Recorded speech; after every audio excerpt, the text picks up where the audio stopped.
शिव और शक्ति के महामिलन के गुप्त संदेश को सुन ऋषि भृंगी उस एकाकार स्वरूप को काट कर अलग कर देने के संकल्प से छद्म रूप में वन विहार क्षेत्र में पहुंचता है। माता के प्रति तुम्हारे अपमान के दंश की आज अति हो गई। मेरे श्राप का दंड भुगतने के लिए तैयार हो जाओ। और माता पार्वती के श्राप का दंड झेलता है। महादेव के समझाने पर माता पार्वती का क्रोध और भड़क जाता है। मानवीय काया वाली मेरी पार्वती संभवतः इसके लिए तैयार ही नहीं थी। तो इसका अभिप्राय ये है कि अयोग्यता मुझ में है। क्या ये सारी घटनाएं शिव के बाल शिव के रूप में जन्म लेने के उत्प्रेरक हैं? आइए देखते हैं आगे। ऋषि भृंगी ने पति पत्नी की अंतरंगता की मर्यादा का अपमान किया है। उसे क्षमा कर दूं?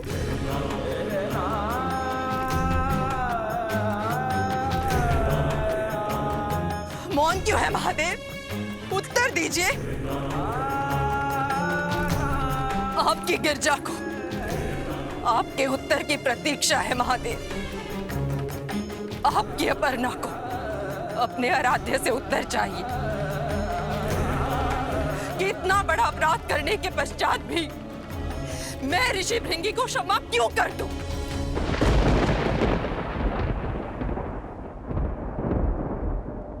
आज की घटना का कारण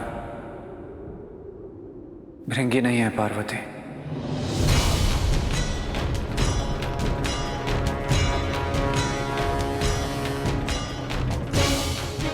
तो कौन है?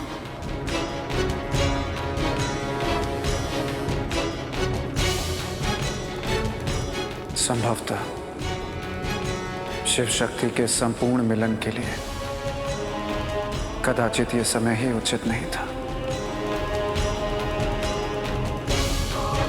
पंच तत्वों से निर्मित मानवीय काया वाली मेरी पार्वती संभवतः इसके लिए तैयार ही नहीं थी।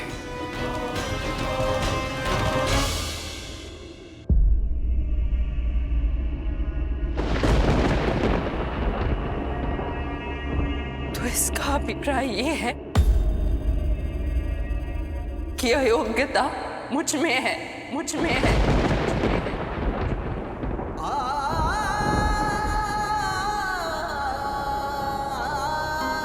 क्रोध विवेक को हर लेता है पार्वती। क्षमा करें महादेव।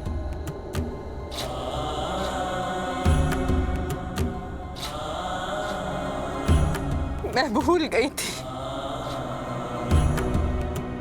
कि वो पत्नी जो अयोग्य हो उसे क्रोध करने का अधिकार नहीं है।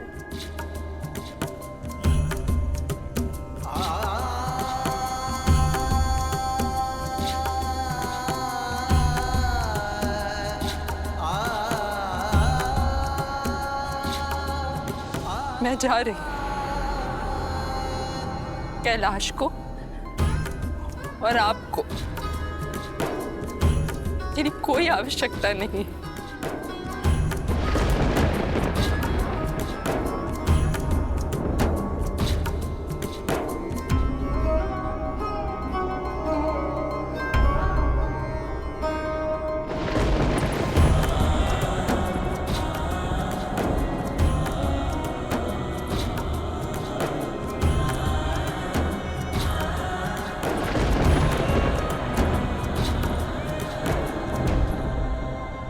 माता, आप कैलाश छोड़ के मत जाइए माता, कृपा करके मत जाइए।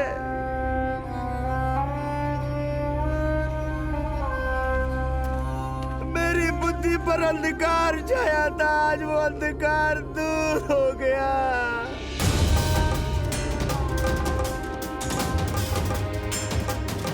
मैं समझ गया कि शिव शक्ति अलग नहीं है, दोनों एक ही है।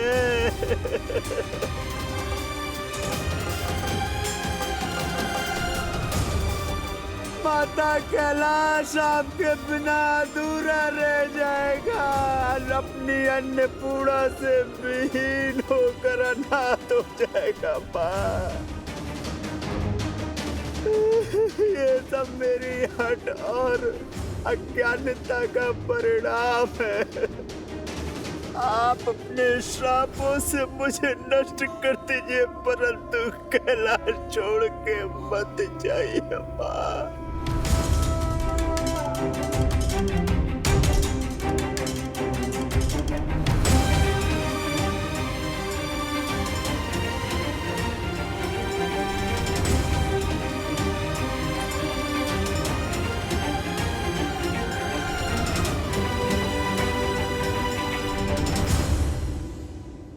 ऋषि भृंगी, किसी को अपनी अज्ञानता का बोध हो जाए तो वो अज्ञानी नहीं रहता।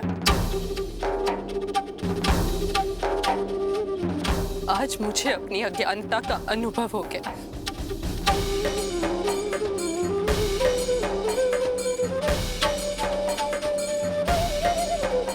मैं अपने तप की शक्ति से पुनः आपके शरीर के शक्ति तत्वों को पुनर्जीवित करती हूँ।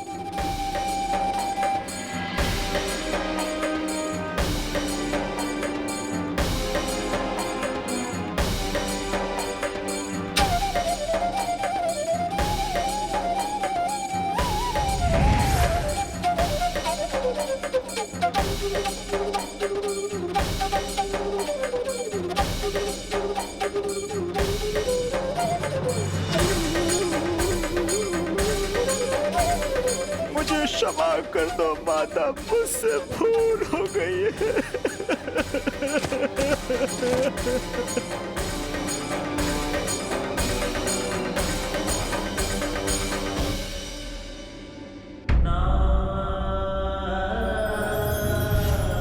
मेरी इच्छाएं और स्वप्न एक सामान्य पत्नी की इच्छा और स्वप्न थे। आप अगर कैलाश और संन्यास के लिए प्रतिबद्ध हैं, तो मैं भी एक पत्नी के रूप में गृहस्थी और दाम्पत्य के लिए समर्पित थी। परंतु आज मुझे ये ज्ञात हुआ कि मैं अभी आपके योग्य ही नहीं बन पाई हूं, और जो अयोग्य है उसकी कैलाश पर क्या आवश्यकता है। जा रही हूं, कैलाश छोड़कर जा रही हूं। महादेव, आपकी उमा, आपकी पार्वती आपके बिना हमेशा अपूर्ण है, अपूर्ण रहेगी। परंतु अपनी इस अयोग्यता को जब तक मैं योग्यता में नहीं परिवर्तित कर देती, मैं कैलाश वापस नहीं आऊंगी, नहीं आऊंगी महादेव।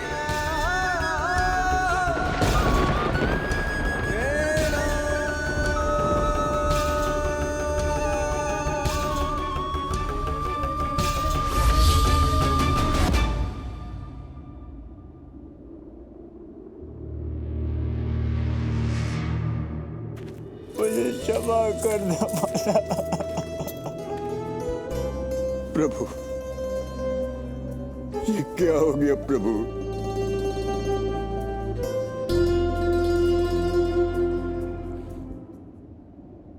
गृहस्थ आश्रम आज अंततः पराजित हुआ। अब मुझे पुनः माता पार्वती को कैलाश आने से रोकना होगा।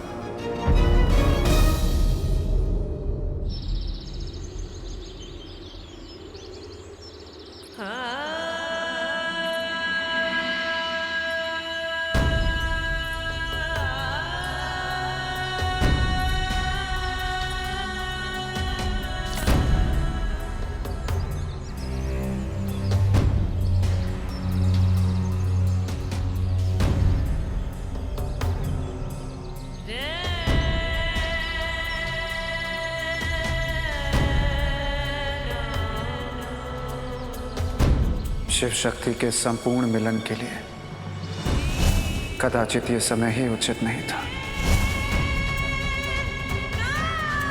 पंच तत्वों से निर्मित मानवीय काया वाली मेरी पार्वती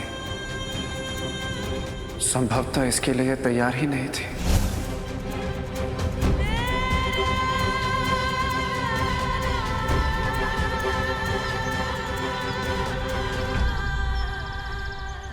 अनर्थ हो गया देव, भारी अनर्थ। मेरी बहन पार्वती महादेव से दुखी होकर विंध्याचल में वनवासी हो गई है। मेरी बहन पार्वती पर आए इस संकट का निवारण कौन करेगा ब्रह्मदेव? जब संकट पति पत्नी का हो तो उसका निराकरण भी उन्हें ही करना पड़ता है। महादेव स्वयंभू है। उनके जीवन के हर घटनाक्रम में कोई महान लीला छुपी होती है। परंतु स्वामी, बहन पार्वती विंध्याचल पर्वत पर अकेली है। उन्हें सांत्वना देने वाला कोई भी नहीं। मैं उनके पास जाकर उनका दुख बांटना चाहती हूँ। अवश्य देवी। बहन पार्वती का विंध्याचल जाना और देवी अनुसूया का तप, ये दोनों घटनाएं शिव की उस महान लीला का शुभारंभ है, जिससे इस विश्व को शिव के एक नए रूप का दर्शन होगा।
स्वयं को संभालो बहन पार्वती। हाँ बहन, रोक लो अपने अश्रु जलों को।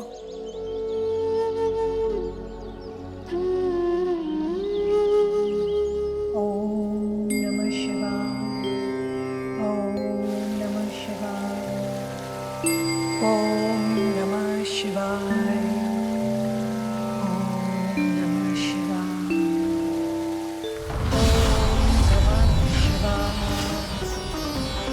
ओम नमः शिवाय।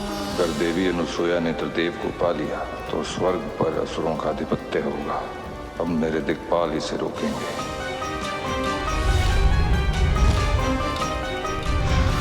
ओम नमः शिवाय, ओम नमः शिवाय। रोक लीजिए इन्हें देवराज। सिंहासन छीनने का इतना भय कि अपनी समस्त शक्तियों को लेकर एक सती का तप भंग करने आप यहाँ आ गए। सृष्टि की सुरक्षा और कल्याण हेतु देवी अनुसूया का तप भंग होना अनिवार्य है कुबेर देव। अन्यथा यदि वो त्रिदेव की माता बन गई तो अनर्थ हो जाएगा। परंतु अनर्थ से पहले ये जो हो रहा है वो अधर्म है देवराज। अस्तित्व की रक्षा से बड़ा कोई धर्म नहीं होता कुबेर देव, और ये ब्रह्मांड के अस्तित्व का प्रश्न है। इसलिए आप बाधा ना बने। मैं आपको महासती अनुसूया का तप भंग करने नहीं दूंगा देवराज। जब आप महादेव को बालक रूप में ऋषि पत्नी की गोद का खिलौना बना हुआ देखेंगे तब आपको कैसा लगेगा कुबेर देव? क्या आदि अनादि अनंत अनश्वर महादेव को इस रूप में देखकर शिव भक्त कुबेर को पीड़ा नहीं होगी? हाँ, यदि आप कह दें कि आपको पीड़ा नहीं होगी तो मैं वचन देता हूं, मैं तप भंग करने का विचार त्याग दूंगा। बोलिए कुबेर देव। ओम नमः शिवाय। बोलिए। आपका मौन बता रहा है कुबेर देव कि आपको पीड़ा होगी ही, इसीलिए कह रहा हूं जो हो रहा है उसे होने दीजिए। आप मार्ग से हट जाइए। ओम नमः शिवाय। ओम नमः शिवाय। हे महादेव, अब देवी अनुसुईया की आप ही रक्षा कीजिए।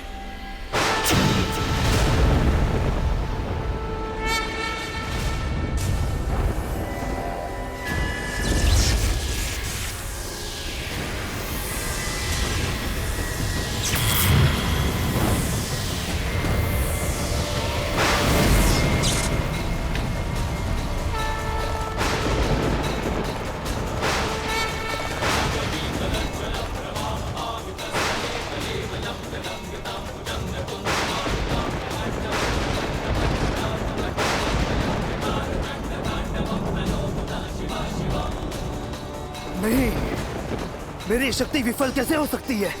संभव।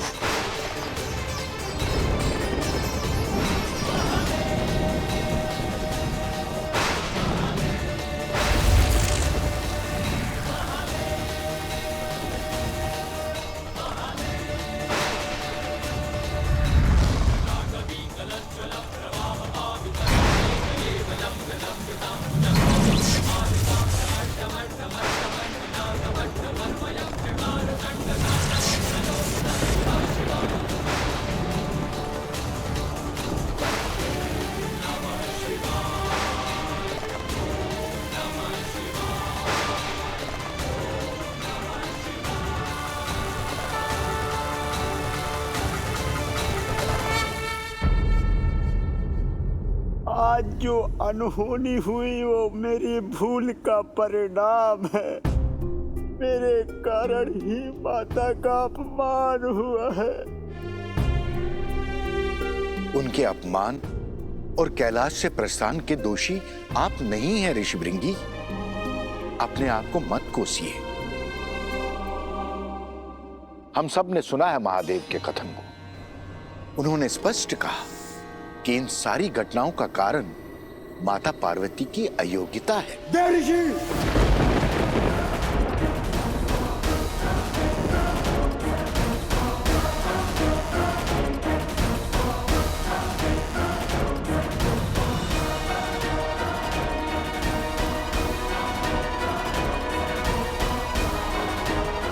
आपका यह कहना मर्यादा की सीमा का अतिक्रमण है। मैं तो केवल तर्क संगत बात कहने का प्रयास कर रहा था। क्षमा नंदी। आप तो सारे संसार में विचरण करते हैं देवर जी। आप माता को ढूंढ लाइए।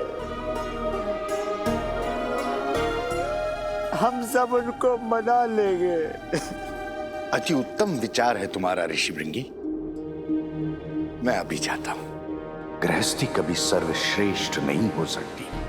नारायण को, माता पार्वती को, सबको लगता है गृहस्थ आश्रम ही सब कुछ है। तो ये नारद उस बात को निराधार सिद्ध करके रहेगा। कई स्थानों पर मुझे भी नारायण के कारण दुख का अनुभव हुआ था। इसी वन में उन्होंने मुझे मालिन बनने का शाप दिया। शाप? हाँ बहन पार्वती, उनकी आज्ञा का पालन करने के लिए मुझे दंड का भागी होना पड़ा। ओहो, माता लक्ष्मी भी माता पार्वती को नारायण के दोषों से अवगत करा रही है। ये उचित समय है इस बात का लाभ उठाने का। मुझे अतिरिक्त परिश्रम करने से माता लक्ष्मी ने बचा लिया। नारद, बस अब अधिक विलंब मत कर। नारायण को भी तो पता चले कि एक सन्यासी क्या कर सकता है।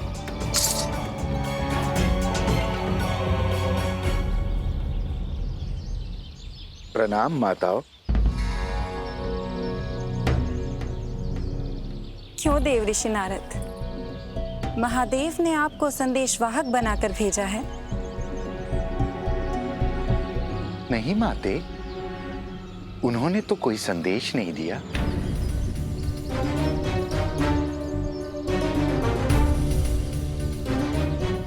मैं तो स्वयं माता की खोज में निकला हूं और भटकते भटकते यहां आ गया।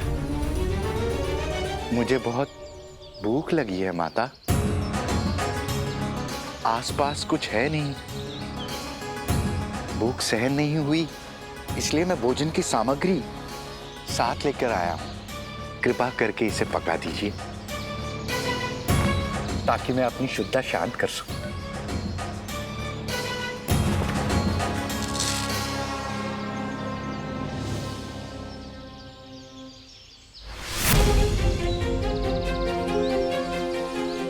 लोहे के चने?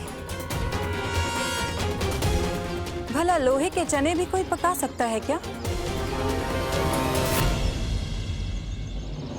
जाइए, लेकर जाइए इन्हें। अच्छा, आप नहीं पका सकती तो माता सरस्वती आप पका दीजिए। जब बहन लक्ष्मी नहीं पका सकती तो भला मैं कैसे पका सकती हूँ देव ऋषि? यदि आप दोनों नहीं पका सकती हैं तो माता पार्वती तो इन्हें अवश्य पका सकती हैं। माता, मेरे इन चनों को पका दीजिए। आप यहाँ हमारा परिहास करने आए हैं? जब ये दोनों असमर्थ हैं पकाने में, तो मैं कैसे पका सकती हूँ? देव ऋषि, आप अपनी मूर्खता का परिचय दे रहे हैं। सारे संसार में इन लोहे के चनों को लेकर घूमते रह जाइएगा। इन्हें कोई नहीं पका सकता। नहीं माते, मुझे लगता है कि महासती अनुसुईया इस असंभव कार्य को अवश्य संभव कर सकती है। सुना है कि वे त्रिदेवों को संतान रूप में प्राप्त करने के लिए तप कर रही है।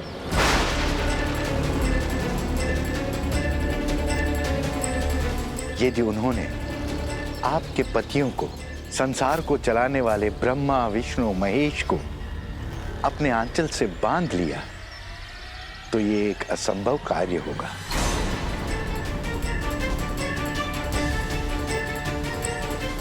और जो ऐसे असंभव कार्य में संलग्न हो, उसके लिए लोहे के चने पकाना कौन सी बड़ी बात है। देव ऋषि नारद, त्रिदेव को पुत्र के रूप में पाने में वो कभी सफल नहीं हो पाएंगी। जाइए, जाकर कहिए उनसे कि अपनी महासती की शक्ति से इन लोहे के चनों को पका कर दिखाए। ठीक है, जैसी आपकी आज्ञा माता।